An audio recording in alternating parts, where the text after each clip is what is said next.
I find your look... Damn it, I got the saying wrong. I was supposed to say, I find your lack of views disturbing. And I completely fooled myself and got it completely wrong. And so this whole charade is going to be even more stupid than I wanted it to be. Hello everyone, welcome to the Friday Feeling vidIQ Hangout with your host, Lord vidIQ Vader. Yes, I'm going to see how long I can wear this mask for, even though it is almost impossible to see any of the chats here through these eyes things. It just distorts everything, so let's see, can I read that now? Hello to you, the Star Wars Gov. Obviously, you'd be here on May the 4th. Sideways at 11, gaming, blogging person, football planet, pair of dice paradise. Hello to you, welcome back. Island 1082, K Ashlock, Cookster, Kilayu Lahu. Sorry if I pronounce your name wrong there. Let me try it again. K Layu Lahu. Hello to you, Sido YT, Sage Kid, Sideways at 11 once again. Hello to you too. Barty Joyce, Island 1082, Breaking New Middle East. Just cannot see. Hang on. Let's officially welcome all of you here. GVR Makes, hello. Our live Fab Jumiri, hello to you all. Welcome to the vidIQ live stream. And as I say, I'm going to try and be in a Darth Vader mode for as long as possible here. And this, what we call the casual hangout. You've possibly had a very long week putting together videos, or your YouTube week is just about to start. And here you are, ready to just take a break from it all and enjoy this, what is now beautifully presented in 1080 live stream vision. That's the first benefit of the brand new computer that I've been talking about for the last few weeks. It has now arrived. I haven't had a chance to set up anything new here on vidIQ just yet, just export all of the old things over, but now I have a live stream that runs super smooth, and I should be able to transit to other browsers and things and look at screens without any of the backlogs that we've been having. And that will be the true test when I do a live stream channel review, which will be coming up hopefully next week. So yes, hello, Darth vidIQ here, welcoming you all. Of course, your real estate whisperer, hello to you, welcome back to the live stream. Team Autismpedia, hello to you too. BA Intros Gaming, how are you doing? I have indeed joined the dark side. MKOCC, hello to you too. Tech Spotter, hi to you. And Puffin, is that Puffin? Puff me, hello. Mostly Useless, welcome back to you. Of course, has been involved in many live streams recently, including the channel review on Tuesday. The Emotional Alchemist, hello to you. Thank you for calling me by my previous name before I joined the Sith. It is now Lord vidIQ to you. Thank you. Yeah, so the Star Wars Gov and Digital Jedi Master are both in here. Can you just confirm whether you are Lords of the Light or Lords of the Dark? Are you a part of the Sith? Do you have midichlorians inside you? Or do we just ignore that part of Star Wars mythology? Would really like to know in the comments below. And already it's getting a little warm and sweaty in this mask. But I was trying to think of some more things I could do here with the props that I have available. And of course, we could add the vidIQ sunglasses here. So if you do have your screenshots ready, memeing opportunities, do please take them. Obviously, these don't fit properly at all. And when I look at this through both the Darth Vader mask and sunglasses, I cannot see a thing. And I almost look like a weird dog, I feel like, with these glasses on. I'm sure many of you would love for me to try the Fug Life glasses, which get a lot of reaction whenever I do. But unfortunately, they don't really fit. I've tried squeezing them on, but I think that's the best I can do without them snapping or breaking. But yeah, I kind of have to hold them in place. So again, if you want to do your screenshots, do so right now. And yeah, there we are. And also, the last thing I also had in my arsenal is, of course, this megaphone. But unfortunately, it seems a bit too far away from my mouth when I try and use it. So this is me talking into the microphone with the megaphone. I find your lack of views disturbing. Join the dark side, I am your father. I don't know if any of that works, but there you are. Okay, if I'm going to actually read some of your comments here, and of course, I should also say from a side-on profile, I'll just look ridiculous as well, because you can see the back of my head. Right, let's get this off for the time being there. We had to get a bit of the Star Wars stuff in there. And as I say, we're going to have some Star Wars quizzes throughout the day. In case anybody doesn't really understand what the phenomenon here is, there's a famous phrase in Star Wars, which is, "May the Force be with you." And that can be very easily translated and interpreted into May the 4th, which of course, that's what today's date is. So what I want to do with you all to kick off this live stream, and we're going to do maybe 2 or 3 of these throughout the live stream, is I want to do a Star Wars quiz with you and see how we get on. If we have a collective mastermind intelligence here to go through an entire quiz of Star Wars questions and see if we can get maximum scores. So let's see if this is going to work. First of all, if I just switch channel, ooh, it's not showing up. Oh dear, that's the usual problem I've been having recently, and it's not coming up again. That's quite frustrating. Am I going to be able to fix that? No, we got a black screen.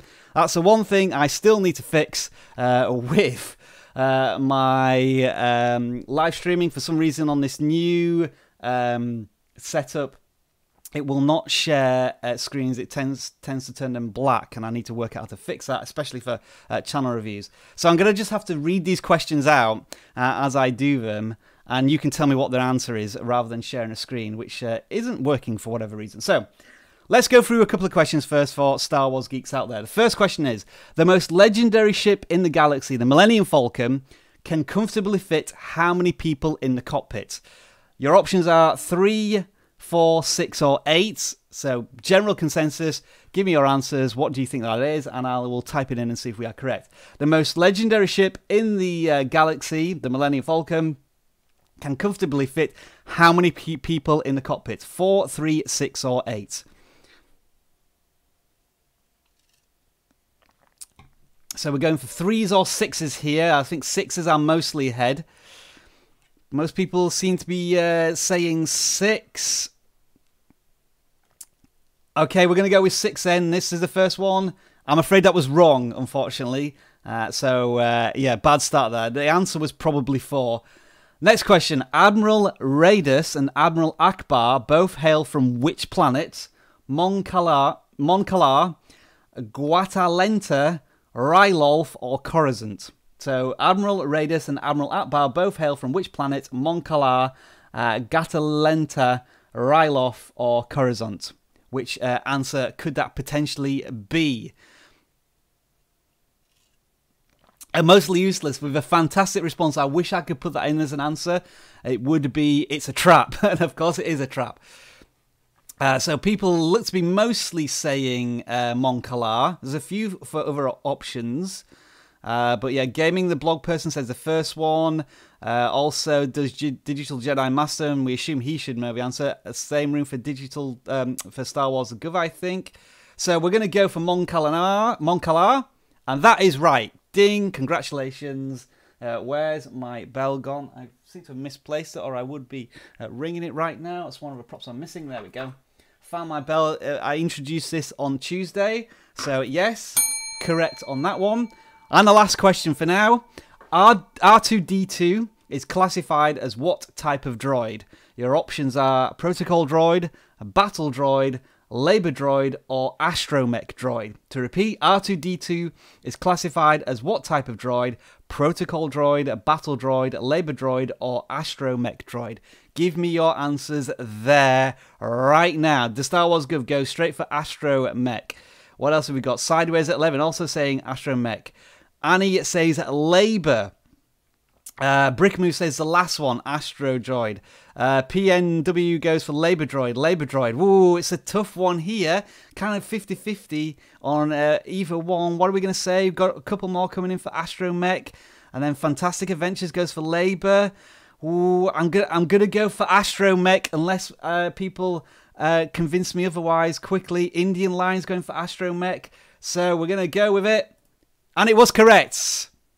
Well done. So we got 2 out of 3 there. We'll have some more Star Wars questions later on. Hello everyone. Welcome to the vidIQ Friday Feeling live stream. My name is Rob. If you've not been here before, this is a casual hangout where we talk a little bit about YouTube, where you're from, questions and answers, and of course the theme of today is some Star Wars quiz questions. So as always, I've introduced myself. I'm in Vancouver. It is currently 11 minutes past 11 right now. So let me know where you are from in the world and what time it is right now, just to get an understanding of your commitment to vidIQ here. Is it the middle of the night for you, or is it lunchtime, or is it just after work and you're looking forward to the weekend? Let us know. Like Sideways at 11 here has just told me that you are from Southern California. Anne is also from California. It's 11:11 a.m., just the same as me, but I'm in Canada, but on the West Coast. Puff Me is in America. Whereabouts in America? It's 2:13 p.m., so I'd assume that's the East Coast. England, it is 11 minutes past 7 there. 11 p.m. for Musarat Zubiri. Where are you from? That'd be interesting to know. Fantastic Adventures over there in Arizona, where it is 11:11 a.m. Okay, so I thought you were always an hour ahead of like California and Nevada and those sort of areas. Does the time change depending on whether it's winter or summer? I would like to know the answer to that. Team Autismpedia, it's 2 p.m. there in New York. Los Angeles, California for our life, it's 11 a.m. there. The Doberman, of course, welcome, of course, to the most committed moderator in the entire YouTube universe. It's 7:11 p.m. there in Portugal. Wow, breaking news, Middle East. You are in Iraq, and it is 10 past 10 there. I think that's the first person from Iraq we've had here in vidIQ land. Hello to you. I hope you're enjoying your YouTube journey over there in the Middle East.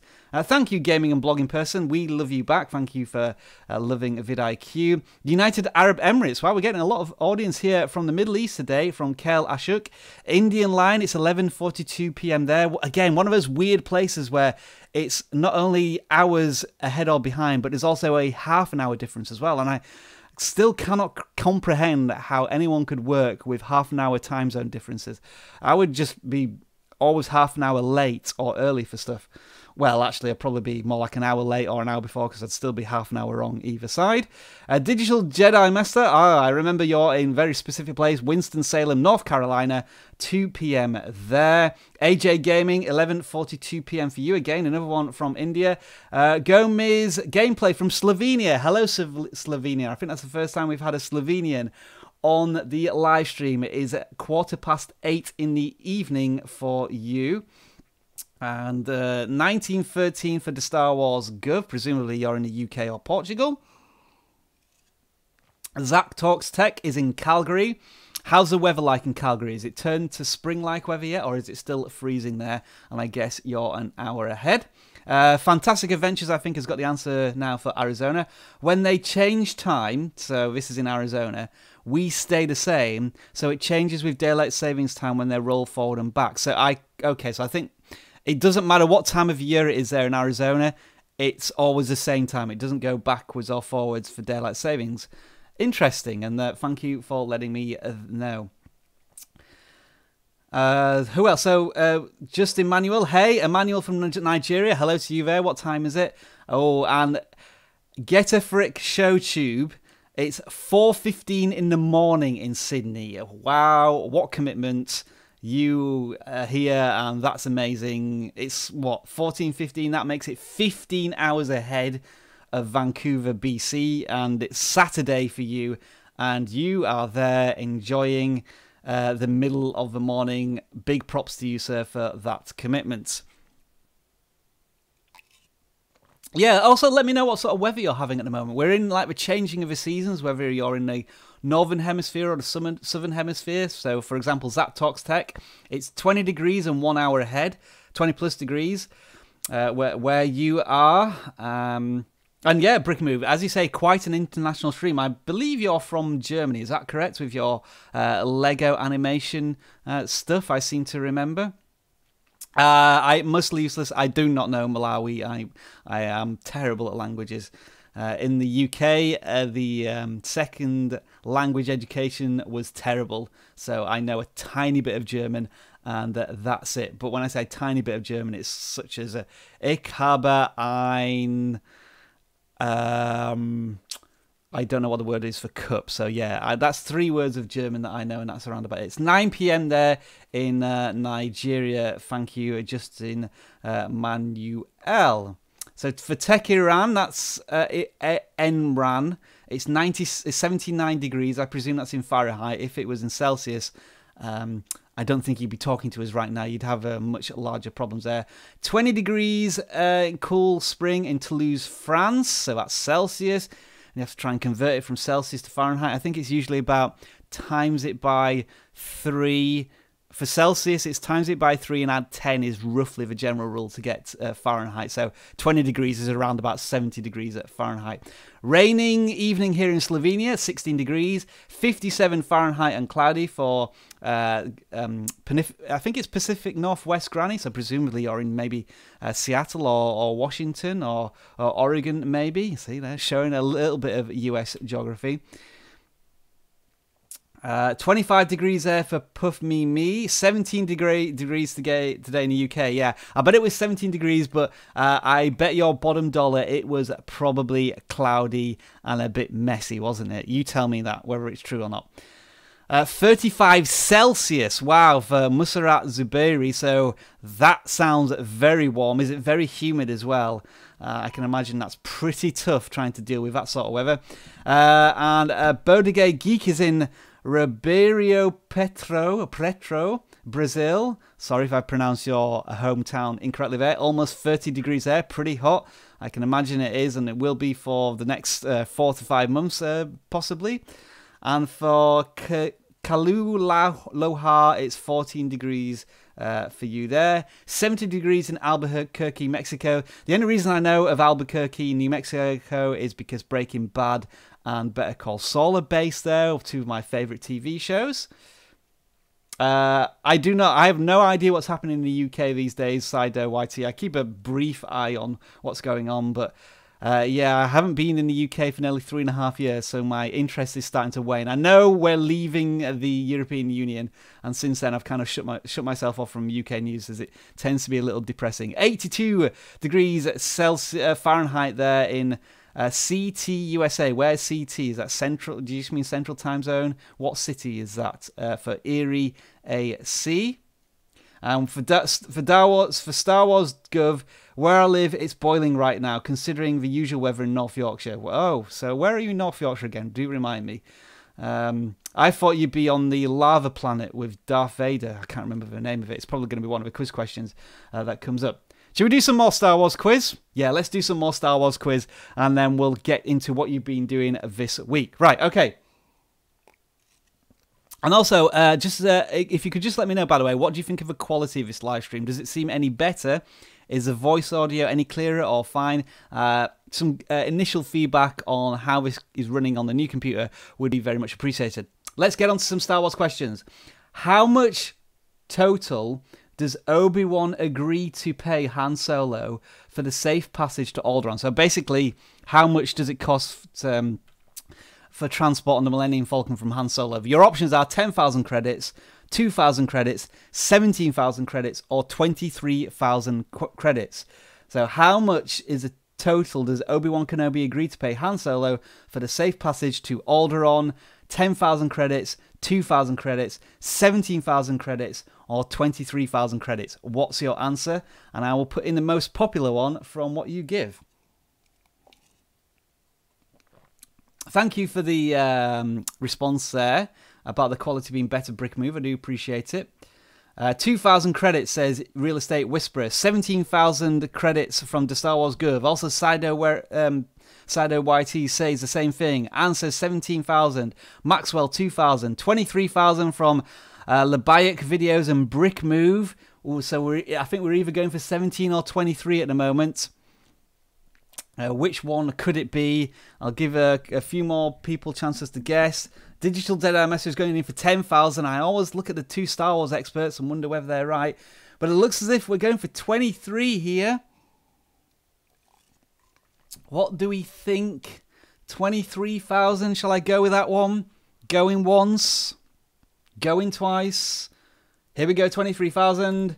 It was incorrect, unfortunately. I hope I can get a list of the answers at the end, but it's just going through saying it's wrong and then not giving me the answers. So apologies for that. I think it was 17,000, but I just can't quite remember. Or maybe it was 12,000. Right, next question. Which handmaiden of Queen Padme Amidala served as decoy for the Queen?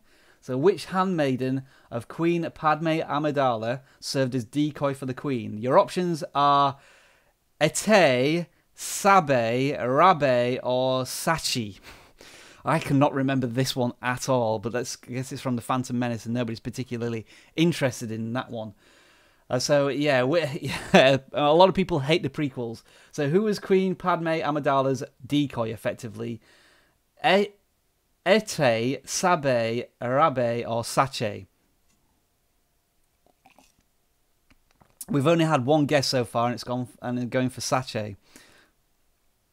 Oh, and now the Digital Jedi Master comes in with Sabe, and Sido YT comes in with third one, which was Rabe. Sabe. So there's two for Sabe now. I think we're going to go for that, hopefully. Any more options? It was a pretty terrible question, this one. I'm going to go for it then. I'm going for Sabe. You are correct. Ding. We were correct on that one, so well done. Congratulations. And the final Star Wars question for the time being in this Star Wars themed vidIQ Friday Feeling livestream is, while serving as a stormtrooper, Finn was known as FN2187, FN2199, FN2000, or FN2003. Your options again there for what stormtrooper designation was Finn known as: FN2187, FN2199, FN2000, or FN2003. So options coming in straight away. We're going for 2187 here. At least three answers now for 2187. 4 answers. It looks as if people are very confident that it is FN2187. Yeah, people are saying it. Let's just go straight in there. Bing, correct. We are looking, I think we got like 4 out of 6 right so far. And so we'll return to the Star Wars quiz very soon. I really wish I could show it on screen, but for whatever reason, it just doesn't want to comply with me. Right, so what are you doing this weekend? I would love to know whether you're making YouTube videos or whether you're spending some time away from YouTube videos and enjoying the weekend. Like, I know it's Star Wars themed weekend, it's Star Wars themed day, and we have the Avengers Affinity, and the Han Solo movie coming out at the end of May. But we also have the Avengers Infinity Wars out now. I still haven't watched it. Please don't spoil it for me or anyone else on the chat. Doberman, if you start to see any spoilers, please do put those people in timeout if you possibly can. So yeah, what are you doing this weekend? So we have, you're going on a date, Just Manuel. Congratulations with that, and I hope it goes very well. You also said that you're making a YouTube video. So are you making a YouTube video about the date? You may want to ask that date if you have permission to do that, if I've got the context of that activity correct. Super User Tech Mods, you've made 2 videos this week and editing 2 more over the weekend. How are those videos performing? Gypsy Kiss is trout fishing up north. Are you filming that, or are you just going to catch some fish? Is it a good time for trout fishing? Do let us know. Brick Move, making videos for YouTube is free time for me. I always create new videos on the weekend. So are you making any Star Wars or Marvel themed Lego animation at the moment? Do let us know there. PNW Granny, doing yard work. Yeah, I guess it is that time of the year when the sun comes out, stuff starts to grow again, and you do need to give it a bit of a clean. But at least there's leaves back on the trees, and it looks a bit more green after the brown, sticky, pointy branches that you see, especially up in the northwest where there's so many trees. Fanatics 4, nothing out of the ordinary for my channel specifically. You're working on a video for Crunchyroll that'll potentially be on their channel. Good collaboration work there. Got to watch through an anime and review it as well. So it looks as if you're having a fairly YouTube-y active weekend there. Hello to you, Tom Tech, by the way, joining. Digital Jedi Master, editing your Infinity War video you filmed last week, working on a banner for the McClure Twins YouTube channel, doing some comic work. Okay, so do you do banner work? Is that free or is it paid? Is it done like is it kind of like a bit of a side business? Maybe you can help some YouTubers out here if they want some channel banners doing for their YouTube channels. Of course, branding and consistency is always very important, and we stress it a lot here at vidIQ. Super user, you're telling us that you spent 3 whole days remaking all of your channel art. Oh wow, awesome. I'd love to go and visit it on your channel and see if we can do a quick review of it. Not like a channel review, but just look at your channel art. But as I say, with the screens still not working, just one more check. Yeah, we're still black there. Can I try and fix that? Let's see if we can do some fixing on the fly. If I change that, does it work? Whoa, hang on, we might be back here. No, it just shows, so it showed a notepad very briefly, but it won't show the web page. How do I fix that? I'll have to check. Any other activities? So the Gypsy Kiss, average time for trout fishing. Not making videos. We use a live stream exclusively to avoid all of the editing time. Okay, interesting strategy. But do be aware that sometimes when you're live streaming, unless you set it up in advance and people know that it's going on, not many people will join it, potentially. And when you sort of do like a vlog story of your trout fishing, that may be more interesting to the viewers, whereas they might not want to watch a 40-minute live stream of you trying to do some trout fishing. They may enjoy, though, a 6-minute short episode of that adventure. So just something to think about there. Not that I want to try and put any pressure on you, because I know editing can be one of the most difficult and time-consuming things to do. Any other weekend activities? I know there's a sort of, as always, there's a lot of slightly random questions that are coming in, and I do appreciate them, but I kind of save them to like a question and answers section towards the end of a live stream. So if you do have any specific questions that you want to ask me about YouTube and stuff that's going on, then maybe leave it until I sort of open the floor to you, and we can get some more answers in. So yeah, Bodagi Geek. I am using OBS, so maybe I need to try Firefox. I think it's something to do with the new graphics card, that it's not complying exactly how I want it to. Digital Jedi Master. So here's an interesting thing. This idea of trying to contact bigger channels is maybe just send them something of value which will pique their attention. For example, you sent some unsolicited fan art and they surprised me by saying they want it for their social media banners. So you reworked it for Facebook and now you need to rework it for YouTube. So that's awesome. Like, as a fan, you just sent something to them which is of value, and now they're wanting to work with you on something which may start with channel art, then maybe a collaboration, give you some more exposure. Absolutely an excellent way to do it, and I applaud you for that. Anything else then for the weekend before we move on? I may try Streamlabs OBS. Thank you for the suggestion. Although I've got a super powerful computer now, that shouldn't be the option. It's just trying to work out how to do certain things to get it working for the screen stuff, hopefully. Just wonder why it does that. Curious. Anyway, next thing on the list. Let me try and remind myself of my running order here. Yes, success stories. Let's go through some success stories.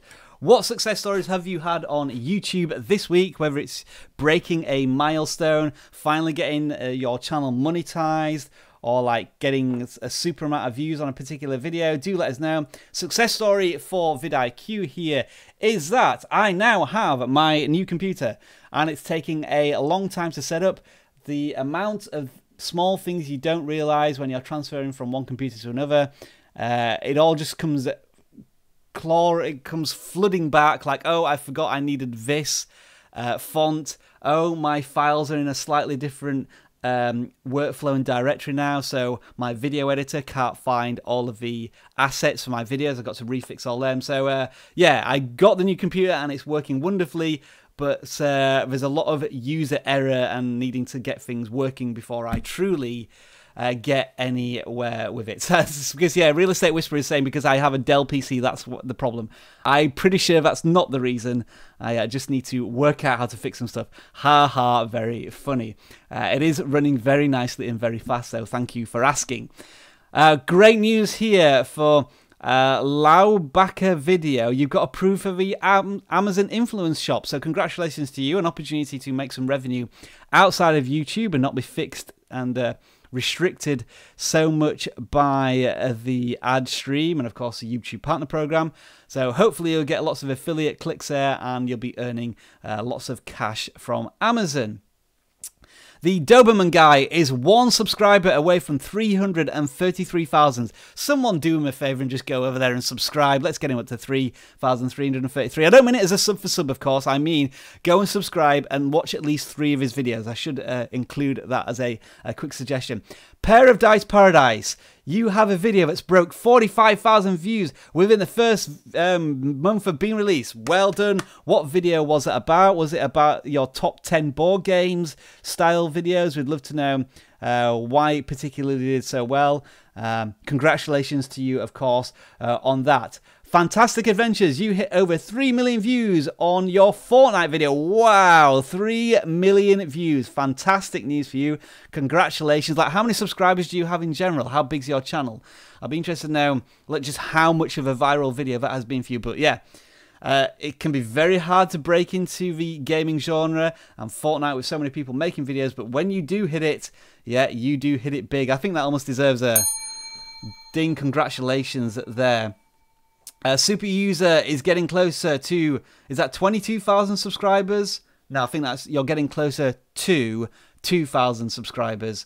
45,000 views for you this month, Super User. Congratulations. Tech Geek, we're not doing YouTube channel reviews today. That's done usually on a Tuesday. Bodegay Geek has hit 800 hours of watch time despite less than 50 subs. Yeah, that's pretty good. You're going towards 4,000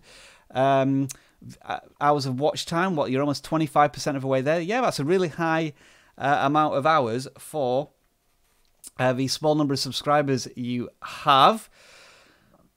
What else do we have? Right, so Fantastic Adventures with 14,000 subs, you have a 3 million view video. Wow. I mean, if you can try and capitalize, double down on that video, like with follow-up content using the same like keywords, titles, and keep it on the same theme. Yeah, just try and do that as much as possible if you can. For Fanatics 4, the newest video is still in its infancy. It's at about 2,000 views. Most of your views come as time goes on for about 2 weeks, so it could be either way. Yeah, it's one of those where you've got your core audience to watch it. Now you need to know whether YouTube's going to start surfacing it, and that's when you start to see it on more of a suggested videos after 2 to 4 weeks. So fingers crossed there.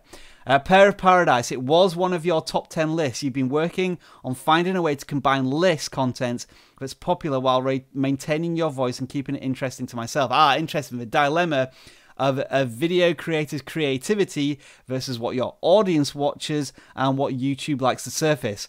So I guess did that go well? If it did, congratulations, and keep it up if you can do. Brick Move, you just released a new animation. It's not an incredible success yet, but you think it will perform better over time, so you think it's got evergreen potential. Absolutely, hopefully it does so. Maybe come back in a few weeks and let us know how you're doing. Mario Monty, you may be late to a party, but this party is only just getting started. What was the Pink lyrics? I can't remember. Something along those lines. What you did miss was me wearing a Darth Vader Jedi mask, which I'm probably going to do for the next set of Star Wars questions. Thank you very much, Tom Tech. A super chat from you, €2.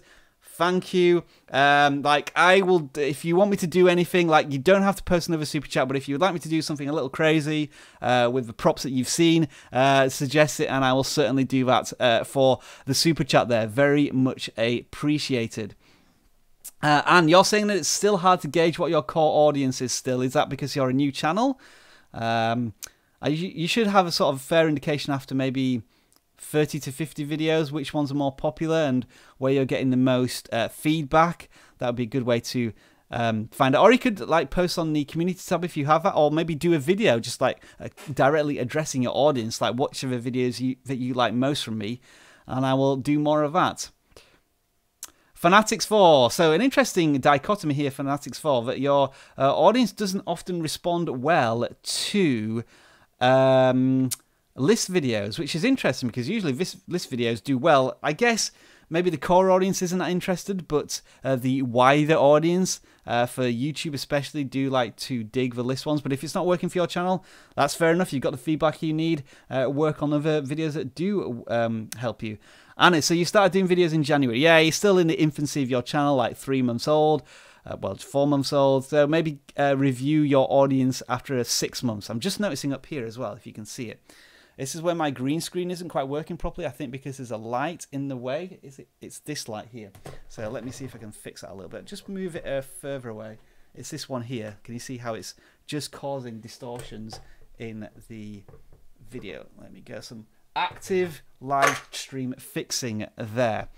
Right, okay. Any other success stories before we go to another Star Wars quiz? I can't see any. Yeah, so for Dares, Mario is saying maybe I could shave my head on camera, but I already have done. Although it's an interesting question actually, because I need to shave my head because even though with little bits of hair, this can cause issues with a green screen. Like I've noticed that when I have my head shaved, I'm much better in the green screen because it has problems with the like the brown, the grey colour of my hair versus the green screen. So I should always remember to try and shave my head as much as possible, like almost every day, so that it looks better on screen. So yeah, but shaving my head every day, that would be such a task. Wow, a even bigger super chat here from a Gypsy Kiss. Thank you so much for the super chat. And here is your comment question. Since YouTube now provides live chat replay, what is the strategy behind retaining a chat window? Seems like you could use a real estate better. Yes, this is an excellent point, and I am torn between getting rid of it or keeping it. The reason I haven't got rid of it yet is because I just haven't had time. I've been so busy with other stuff, and I've been waiting for this new computer to arrive to give this a bit of a completely different makeup. It helps me to read the live chat as well, rather than having it in a separate pop-up screen, because I can see everything directly in front of me. It makes it easy for me to see the live chat. So that's one more reason for it. A final reason is, while you do have the live chat in the replay, if I wanted to use this video for any other reason, so let's say I wanted to take 5 minutes of it having a really good conversation about it and maybe make it a small clip, I wouldn't have a live stream chat available. So I always have a record of it here if I need it. And then if I wanted to do like maybe a shorter, smaller highlight video, then I would have a live chat there. But you are right, and I am thinking of getting rid of this. I've been getting different opinions about whether I should keep this or not. And as you say, the real estate, it could be important to us. And when I do the channel reviews, again, unfortunately, you're going to see a black screen here, but you would see that the live chat gets a lot smaller. So it takes up much less of the space. But an excellent question there, and I am thinking about it. I'd love to know your thoughts on whether you'd like to keep the live chat here or you would prefer it not to be there because you can see it on screen anyway.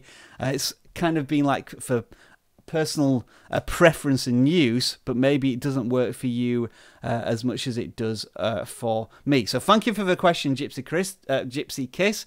Really do appreciate it, and I hope I've given you a good answer there.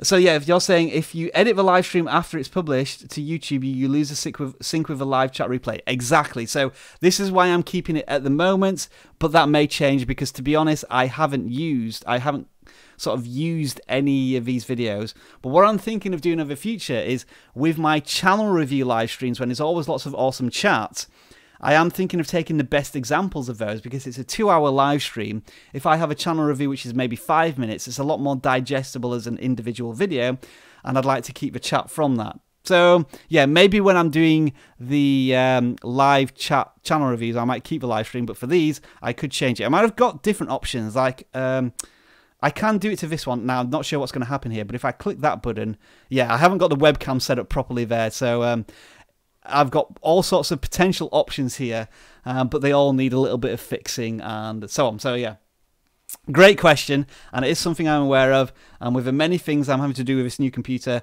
hopefully that fixes it. Right, okay, are you ready for some more Star Wars questions?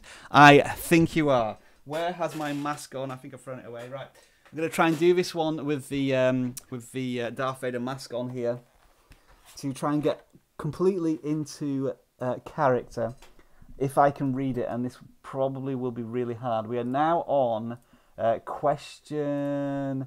Let's see, we are now on question 7, and the question here is, Poe Dameron was raised on which planet? Poe Dameron was raised on which planet? Your options are Alderaan, Tatooine, Dantooine, or Yavin 4. So, the question there, Poe Dameron was raised on which planet? Alderaan, Tatooine, Dantooine, or Yavin 4?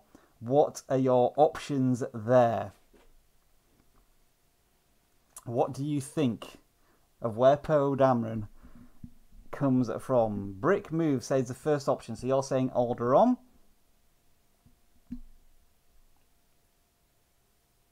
Alderaan as well from Peddling with Paul. Nexaster says Tatooine. Angel of Gov also says Tatooine, so we're looking at Alderaan or Tatooine at the moment. Oh, now it's going to Tatooine. Are you sure he's from the desert planet? I'm trying to maybe persuade you. We haven't got anything from the Star Wars Gov here, or the other Star Wars fan in here. I'm going to ask that question one more time, and it looks as if we're going to go with Tatooine for the answer.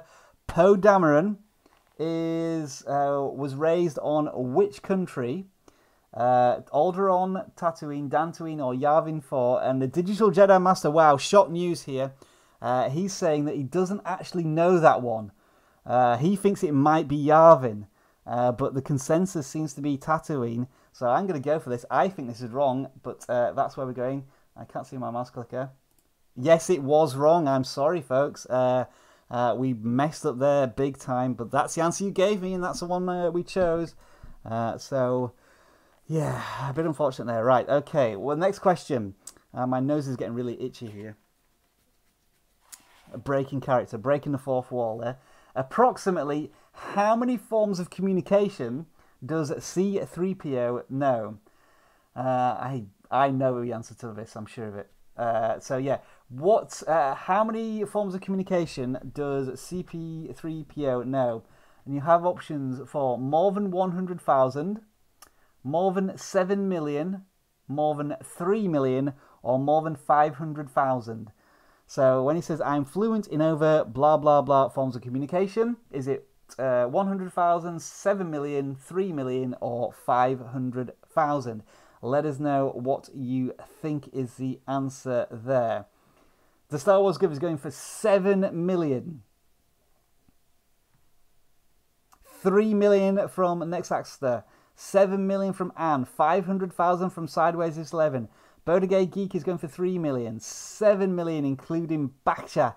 Is it? I can't remember the pronunciation of that. It says Angel of Groove, 100,000 from, I don't think that was an option, from Peddling with Paul. Digital Jedi Master, the biggest one, it says Digital Jedi Master. I thought 2 million, but it's not an option, so I'll go for 7 million. Brick Move. Oh, I think we're just going towards 7 million here. Bejan Treasure, 3 million.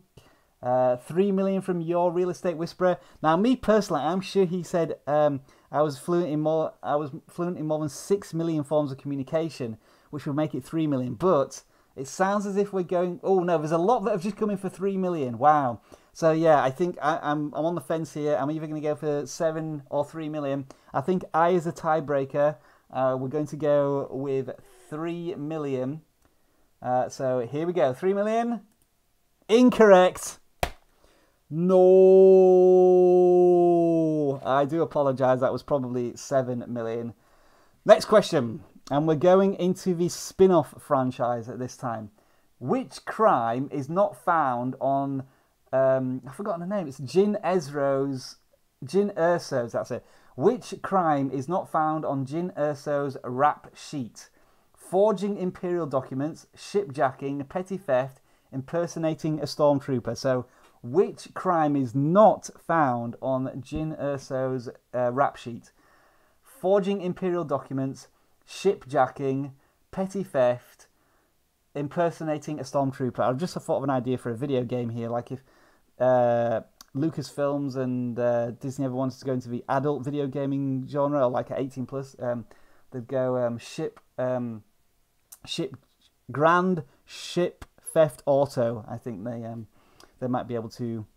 Grand Ship Auto, would it be called? Maybe no, Grand Theft Ship. Yeah, I'm getting the names wrong there. Anyway, so what options have we got? Impersonating a stormtrooper, stormtrooper, the last one. It looks as if we're going to be going for the last one then. Maybe impersonating a stormtrooper. So I think if there's enough people saying we'll go for the last one, so we're going to go for impersonating a stormtrooper. Correct. Well done. We're back on track there with that question. Right, the last question of this part, because this is question... Oh no, we've got 3 questions left, so we'll save the rest of the questions for a little later on in this live stream. There, yeah, this mask was really making my nose itch there. But we've got 3 questions left. Grand Theft Ships, yeah, thank you for the clarification there, Anne. Right, so what else do we have left in the vidIQ live stream, which I usually like to ask you? We are going to now just remind ourselves. This is something I set for you all last week, if you were in a live stream. It was a challenge. I want to try and set you a challenge as video creators every week. And the challenge I set you last week was, in your next video, or the video that you do this week, is I wanted you to pose a question in your video. So whether that be the start of the video, the end of the video, I wanted you to try and engage your audience by posing them a direct question and seeing if they actually responded in the comments. So first of all, did anybody take up that challenge, and did you find it was helpful for your engagement on your YouTube video? So yeah, did you pose a question like I'm doing right now here in a live stream? And this is what always gets the best responses, is when I'm asking directly and connecting directly with the audience. Did you post any questions, and did you get any answers? Digital Jedi Master, just doing some clarification work here. She did impersonate an Imperial officer before the movie was over, though.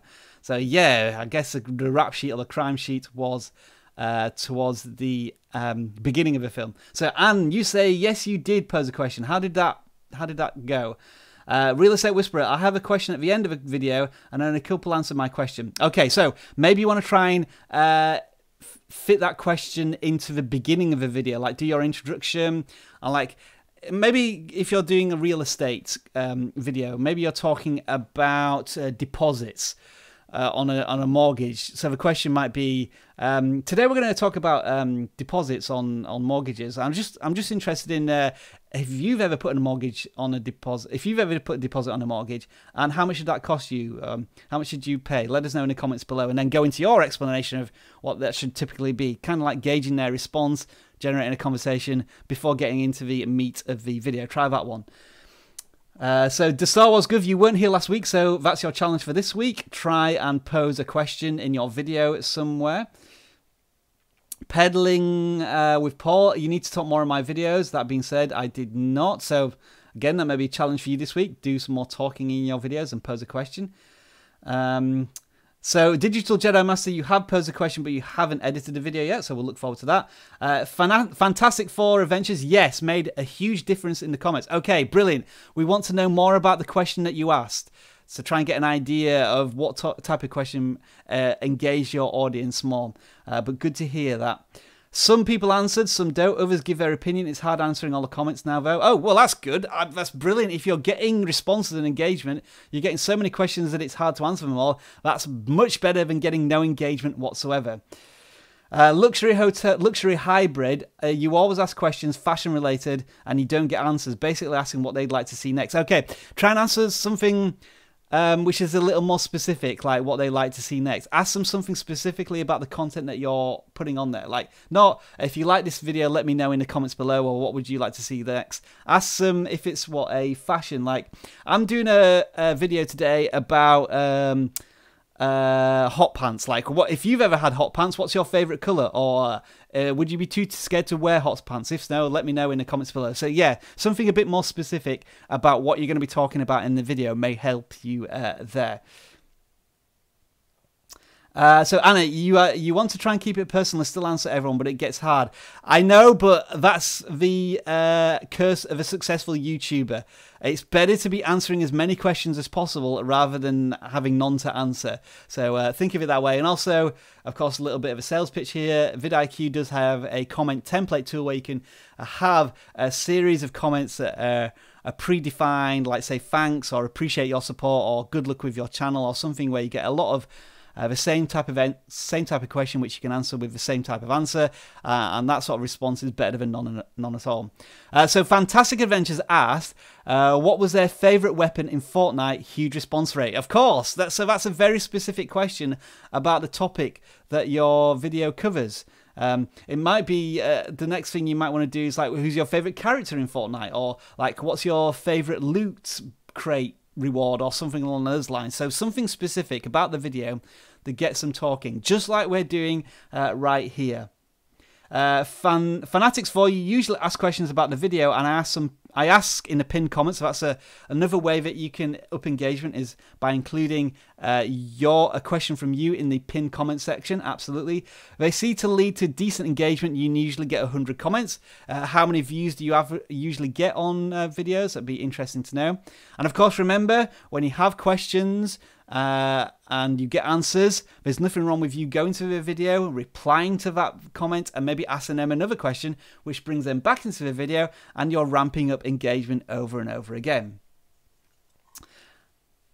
So yeah, this is a fantastic debate about just including questions. Remember, YouTube is much more of an interactive experience. The more things you can introduce, the less passive conversation is, the more connected you will feel with your audience, and the more connected they will feel with you. And it gives commenters like a warm, fuzzy feeling when they know that the video creator has read their comment, maybe liked it, given it a heart, and especially if they reply to it, even pin the comments.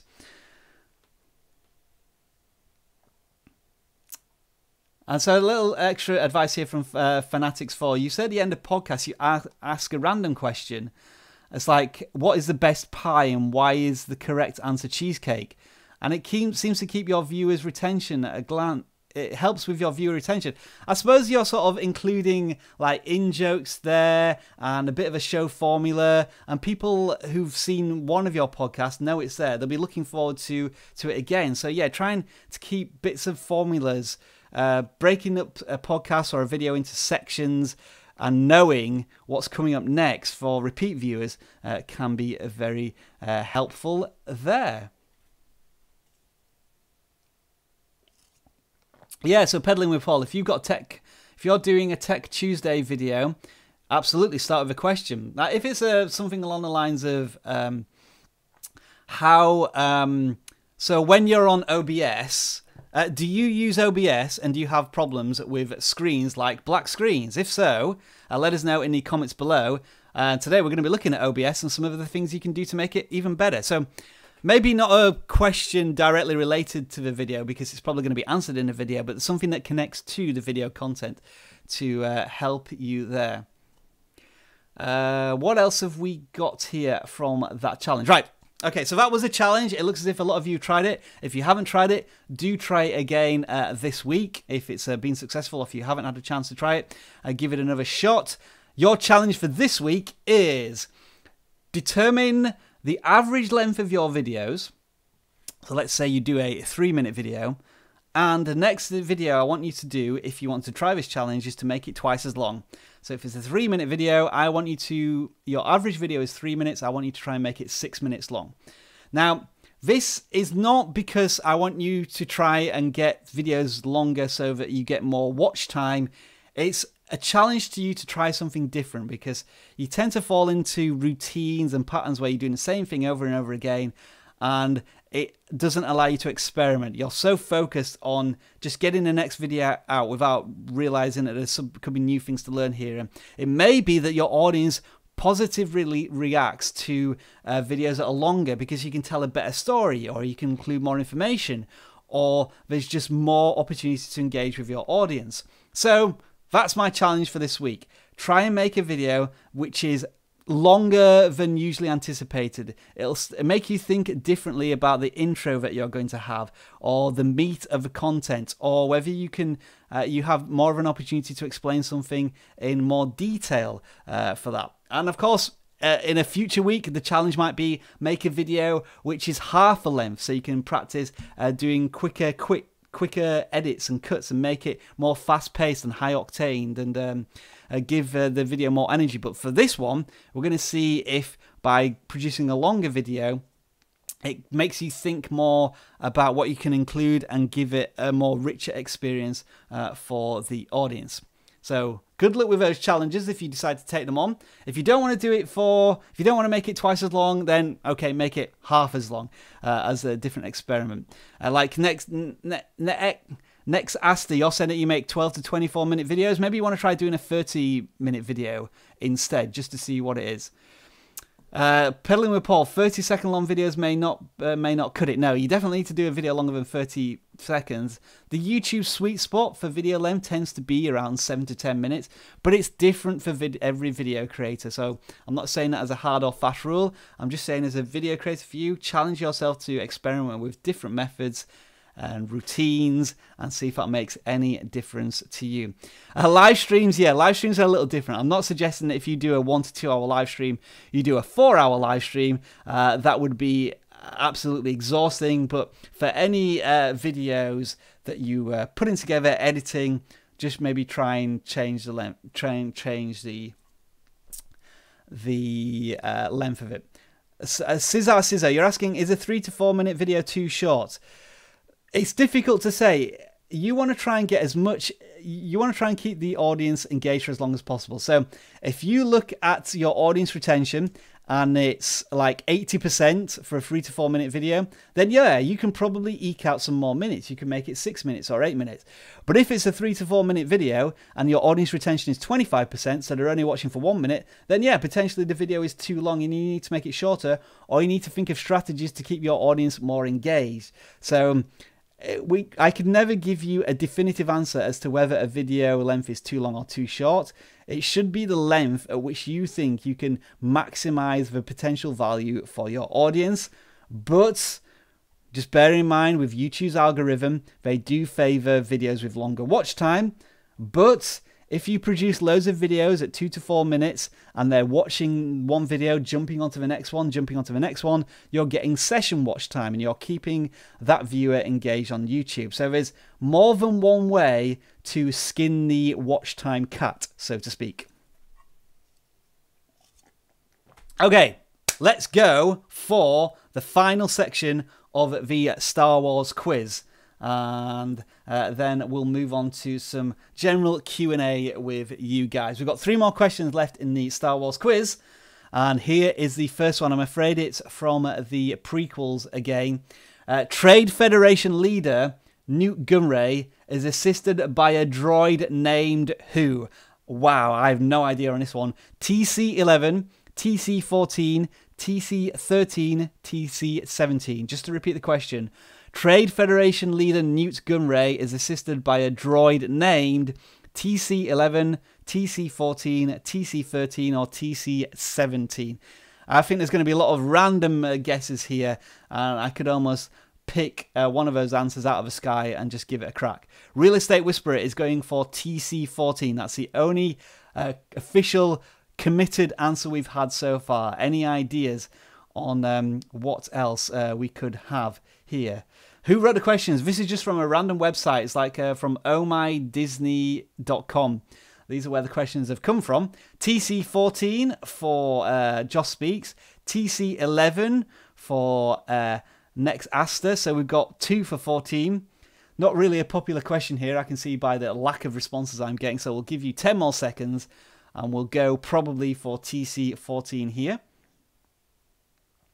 Welcome back, Star Wars Gov. Digital Jedi Master, you're saying that the stream cut out? I believe it was running fine. Don't think I've had any issues my end. Okay, repeat the question real quick, just for the Star Wars geeks in here. Trade Federation leader Newt Gunray is assisted by a droid named TC-11, TC-14, TC-13, TC-17. You've got 15 seconds to reply. We're probably going with 14. The Doberman guy is admitting that you have no clue on the Star Wars thing. That's fine. One day we'll have a quiz on the funniest dogs on YouTube or something along those lines. If we can find what day that is, I'll be happy to go there. Right, most people are going with 14, so we're going to go with TC-14. The answer is TC-14. High five. Get in there. Next question. Wow, I don't know if I can even pronounce this person's name. Figrin Dan, leader of the Cantina band Modal Nose, plays what instrument? Wow. Let me just repeat the question there. Figrin Dan, leader of the Cantina band Modal Nodes, plays what instruments?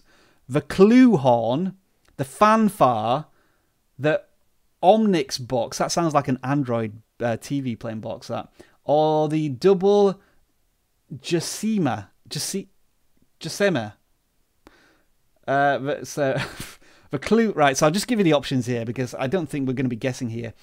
Clue horn, fanfare, omnibox, or the double Jacema. Brick Move is going for the clarinet. If you have any idea which of these instruments is the clarinet, I will go with that. Clue horn, we're getting 2 people who've gone for clue horn here. Nexaster is going for the third one, which is the omnibox. The Josh Speaks says, hand shot first. That's all you're saying. I agree with you there. Yeah, people are going with a glue horn. Right, so let's go with that one. Last question. Here we go. We're on a roll here. At the end of episode 7, Rey finds Luke Skywalker and says what? I need your help. I found you. May the Force be with you. She doesn't say anything. At the end of episode 7, Rey finds Luke Skywalker and says, what? I need your help. I found you. May the Force be with you. She doesn't say anything. What's the answer there? I'm pretty sure on the answer on this one. Let us know. Brickmove says the last one. The Star Wars Gov says nothing. Brickmove thinks that one's a really easy question. The Josh Speaks says she doesn't say anything.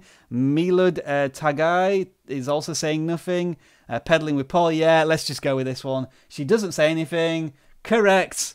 Bang on. And the final result of the Star Wars quiz is we got 8 correct out of 12. So well done to us. The Force is incredibly strong with us, apparently. Be proud of your amazing Star Wars knowledge. Thank you, everybody, for taking part in the vidIQ May the 4th Star Wars quiz. There'll be one next year. Make sure to stay tuned.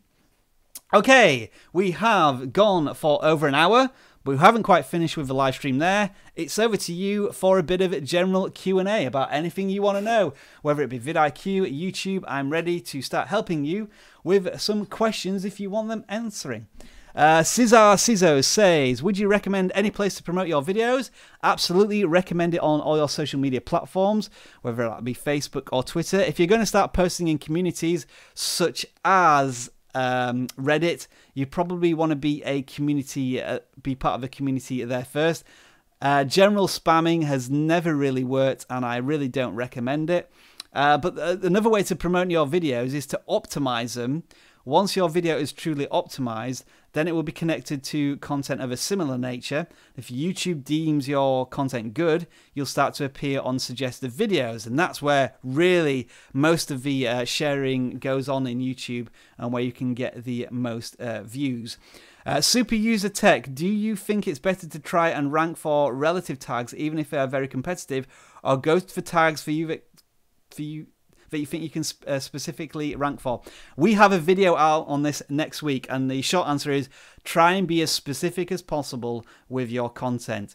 You want to be looking for those 10 to 20,000 users who are looking for maybe a specific product or answering a very specific question rather than something very broad. So like if you did a video on Avengers Infinity Wars, like a general review, and use the general tags, you're going to be competing against so many bigger channels that it's going to be hard to rank. If you find something very specific, a very tiny Easter egg, or a very specific question that needs answering, like one thing that wasn't revealed properly and you know the answer to in the video, then really focus down on those tags. So it might be like Affinity Wars, Drax the Destroyer's father, just as an example. I don't know if that's revealed in the film or anything along those lines, but yeah, try and go for something as specific as possible, and then repeat that keyword as many times as possible, like Drax the Destroyer's father, Infinity Wars, the father of Drax the Destroyer, or Drax the Destroyer's dad in Infinity Wars,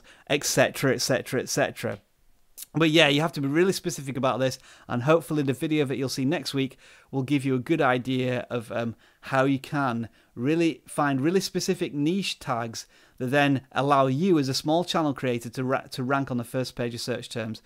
As a quick example, there's a channel with 1,000 subscribers. They've done some reviews on a particular camping military backpack and used really specific keywords throughout their tags, and they have ranked on the first page of a search term, and they've got 20,000 views from that. So like 20 times view count versus subscriber count means that your video has been surfaced well beyond your core audience.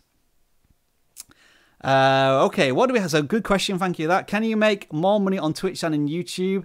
I really don't know. I haven't that much experience on Twitch. It would obviously depend on the channel size, I guess. Completely different platform, and I think it's whatever works for you as a video creator, and all video creators are different. Probably as a gaming channel, yeah, I think there's probably more opportunities, but it's probably a very competitive market as well to consider. If some of your tags don't rank after you post them to YouTube, should you erase those tags or wait for a bit longer, or wait for a bit before you change them? Usually it takes the search engine optimization, like getting your video correctly categorized and surfaced to other videos. That can take up to like 2 to 4 weeks.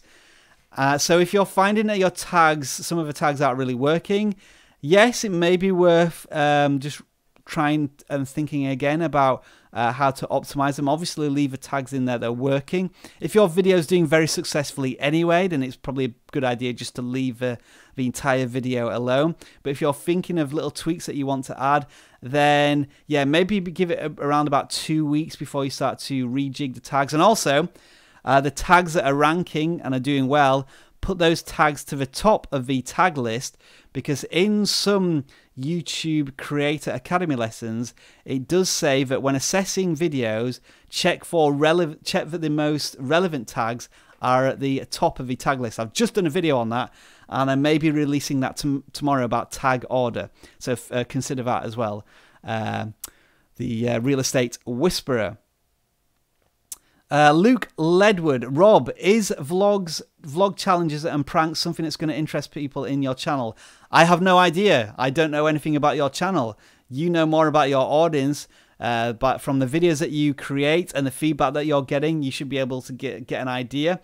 You have to think about not just pranks and vlogs, but how do you make it personal? How do you make vlogs and pranking unique to your channel? You need to give people a unique value proposition. Why should they go to your set of vlogs and prank videos versus somebody with a lot more subscribers? So just consider how you fit into this concept, how you influence it, and what makes your videos unique. And like, how can you provide pranks that other people can't do? And I'm not saying do pranks, more extreme pranks, just how can you tell the story of your pranks to engage the audience?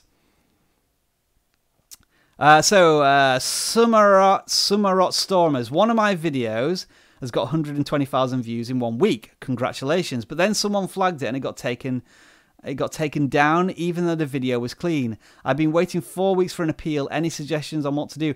Unfortunately, no, we can't really help with Samarot Stormers. We can't really help with individual channels there, unfortunately. You just have to wait for YouTube to get back to you. I guess all I can say is that it's your opinion that the video is clean. Can you objectively say that it was clean, like it didn't include any copyright material or like foul and abusive language? That's maybe something to consider. And yeah, that's always tough because it's individual circumstances and it's difficult to say. And I just hope that if it is a clean video, that you do get that cleared soon by YouTube. Question here from Next Aster. I get more views when I do giveaways. Should you do one monthly or weekly? So just to be aware of giveaways, they are kind of like a very diluted, much weaker version of sub for subs, in that when you're doing a giveaway, do you think people are watching the giveaway because they're interested in you and your content, or do they just want to get something for free? Are they staying for more videos afterwards?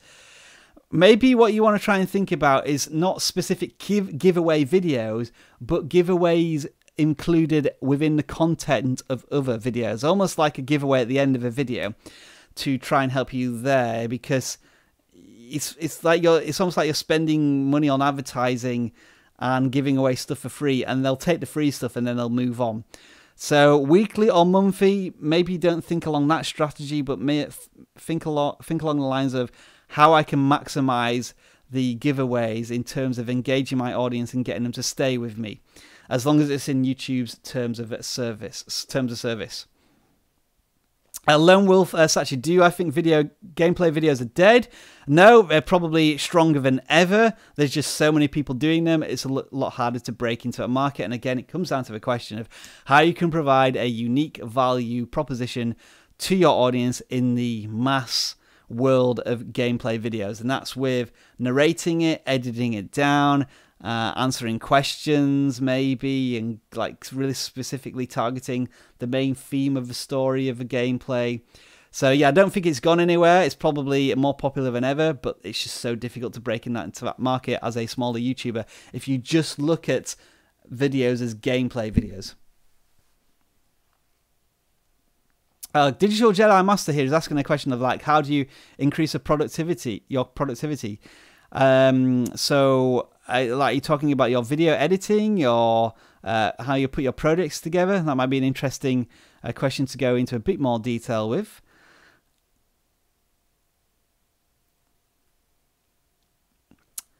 Mario Monti, YouTube was taking my videos down for a short while, and I don't know why. It was food that I was making. Who knows why they want to do that? YouTube works in mysterious ways, and it sometimes seems to be that once a channel's flagged for a particular video, or YouTube just decides that your content is sort of flagged in this particular way, then it's a real struggle to fix that. I remember when I first started doing my tech videos, this is going back 5 years, that every single one of them was flagged for potential copyright, and but none of them were for copyright. And it's like I'm recording on my own material. I'm using this as fair usage if I'm doing a screen recording, because I'm providing an educational value. And after like a month of getting almost flagged on every video, I got no flags. So it's almost like YouTube flipped a switch. But that was back in 2013, so the landscape has obviously changed quite a lot since then. Berdegay Geek, how much time would you say is acceptable to achieve monetization? Like between 6 to 8 months, something like that. It's very different for every YouTuber, and again, try not to think about the goal of hitting monetization. And the goal should be to grow your audience and build an element of trust with them, and how can you give them something valuable each and every day. I guess the question is, how long does it take to get to 1,000 subscribers? You may be looking at 3 to 4 months. How long does it take to get to 4,000 hours of watch time? Again, roughly the same amount of time. Try not to think of it as reaching that milestone. Really think about other targets that you may want to hit. Rainbow Sonar, hello, how are you? We're now an hour and 15 into this live stream. Just taking some questions and answers at this point. Milord Taugi, any advice on how to grow a newborn channel? My advice at the moment is just make videos that you enjoy making to understand the production process, what you enjoy doing, what you hate doing. Once you've made like 5 to 10 videos, then start to think about how you brand them, getting some consistency in there, such as branding on the thumbnails, your channel art, branding in the videos as well, so that people know when they're looking at random thumbnails on YouTube, could they be able to pick out yours in like a pick and mix selection of thumbnails.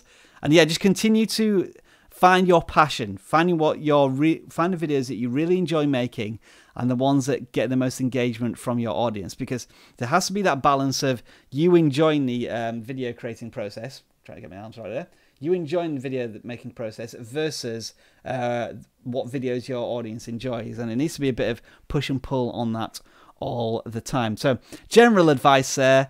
But yeah, we've got some videos on vidIQ as well. If you want to check out our playlist, like how to start your channel, do check them out as well.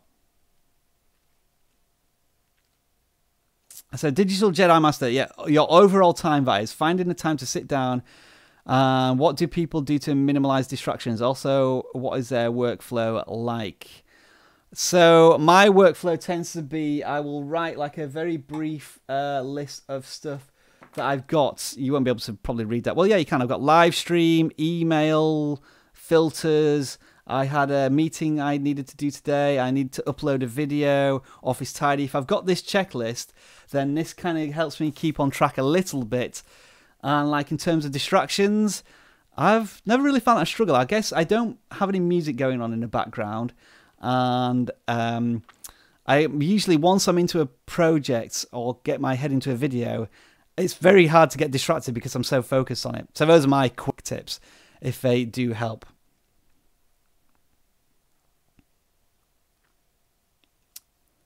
Super user, you're saying if you have time after the live stream. Unfortunately, I don't. It sounds as if you're wanting a channel review, so pop on over on Tuesdays and hopefully we can give you a channel review on there. Although there is no channel review this Tuesday, just to let you know. I'm thinking of doing it on Monday because I'm going to a conference on Tuesday, but I don't want to miss out any more time with no channel reviews like we had a couple of last month when we missed out 2 channel review sessions. So yeah, maybe on Monday we'll be doing a channel review live stream. So I'll try and see if I can remember. And if you're there, then maybe you may be first on the list, possibly, because I know you contribute to a lot of live streams. Sideways at 11. What? You have a question? Maybe I haven't seen it yet. What I tend to do is read a question and then spend a minute replying to that question and not have time to look at all the other questions that have just disappeared out of the live stream chat. So your real estate whisperer, you saw a guy doing some illegal smoke of a substance and he has many subscribers. How is he able to get away with this? Again, we're talking about a specific circumstance here, but when you say smoking of substances, is it illegal in all countries or is it just illegal maybe in the country you're in or the state you're in? So there is that aspect. A lot of channels try and get away with this in saying that it's for educational purposes, or you're trying to provide something of value which goes, yeah, there's some policies, I can't remember exactly what they are, about when something that is maybe of an illegal nature, but it's provided in an informational way that can kind of help the video creator get beyond what is maybe smoking illegal substances. And you've also got to look at it from this point of view. They may be getting away from it for it now, and because it's a controversial topic or it's something that's not really provided by any other video creator, they'll be getting a lot of attention. But when they get attention from YouTube or when their videos get flagged, you could see their videos very quickly be taken down and the channel being terminated. So it's like, be careful what you wish for. Like short-term goal may end up in long-term termination. So yeah, again, I can't really comment on any specific channels, but that's the sort of thoughts I have. Yeah, he wasn't doing anything. He wasn't doing anything but partying, and wasn't being educational. Yeah, I can understand that, and maybe that's what he's been doing in, like, these videos are being flagged, and maybe that's what he's doing in his appeals, that he's including maybe like this is for educational purposes and stuff. And there often seems a time where YouTube don't correctly check content, but we'll just have to see on that. That's the only thing I could maybe say. So yeah, it's like somebody passed out on a live stream. I'm sure if somebody flagged that to YouTube and they had a chance to check it out, then they may see their channel getting some sort of strike against them. But who knows in this world of conversation that we're having.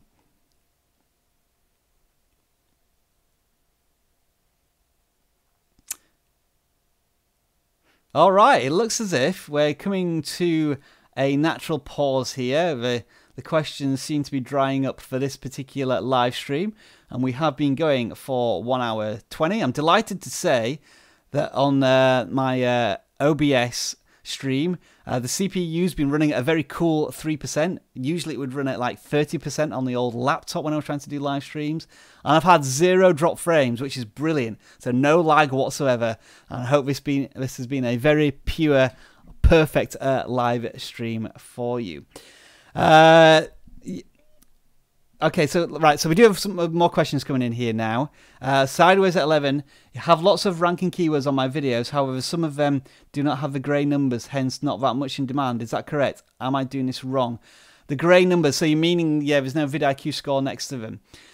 So if you have a lot of ranked tags, it depends what your tags are. If they're like almost so specific, or it's your channel name and nobody's searching for it, then yeah, that is potentially the problem that you have here. It's this fine line of finding long tail keywords that are probably being searched for by specific users and a specific audience who need the question answering. Like, I guess the answer might be, who is Drax the Destroyer's father? Just go back to that example again, even if I don't know if this is a question that he's answering.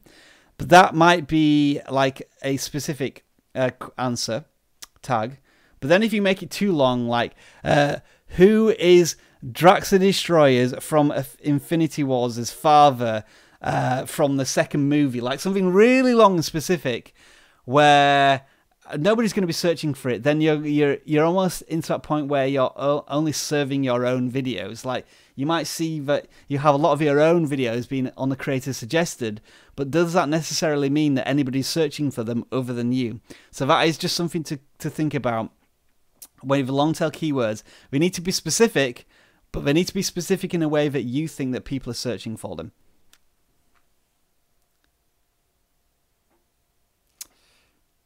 Oh, look, wow, listen to this. This is incredible. I have, well, obviously, as a member of the Sith, I have dark powers.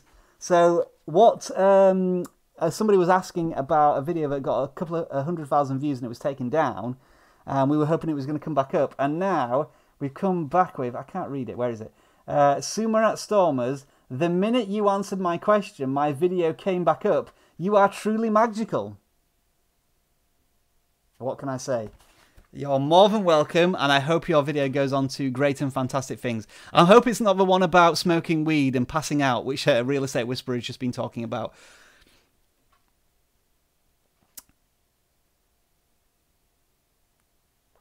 All right, so Starcats, this is the last question of the day. Starcats is asking, when you prepare a video's SEO, it's out of 50, but when I look at others' videos, it's out of 100. So when, on the vidIQ scorecard, the SEO scorecard, before you publish a video, the maximum score you can get is 50 because it's rating your actionable scores. And your actionable score is out of 50, like the triple word keywords, keyword volume, tag volume, and so on. Once the video goes live and then you start to have ranked tags and high volume ranked tags, that's where the performance of your tags comes into it. So that's why once you have a video live, it'll start to get more than 50. And some videos that are very successful will have scores in like potentially the 80s and the 90s. So that's why before you publish your video, you cannot get a score above 50. So if you're getting above 40, 42, 46, then you're optimizing your video to a good amount. So that answers your question there. I hope it helps. Right, folks, thank you very much. We are going to say goodbye for the Friday Feeling live stream. Thank you very much for joining me as always. If you want to say your goodbyes now, I will certainly shout them out.